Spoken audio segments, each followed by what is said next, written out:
Հայաստանից վերջերս հրապարակվեց մամուլում ապրանք են ծախել Ադրբեջանին $950, պատկերացրեք, այն էլ ինչքան ես տեղեկացա հոլանդական վարդ էր։ Հիմա հասկանում եք Նիկոլ Փաշինյանի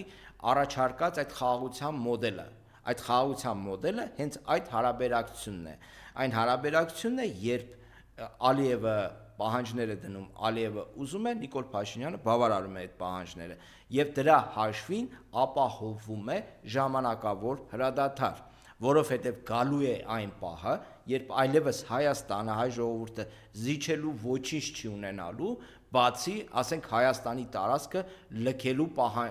լքելուց։ Այսինքն Ալիևը պահանջ է դնելու, որ լքեք այլևս Հայաստանը, սա ձեր հողը չի, սա արևմտյան ճակերտավոր Ադրբեջան է, եւ Նիկոլ Փաշինյանը գալու է ասի, ես չեմ կարծում, որ նա կմնա իշխանության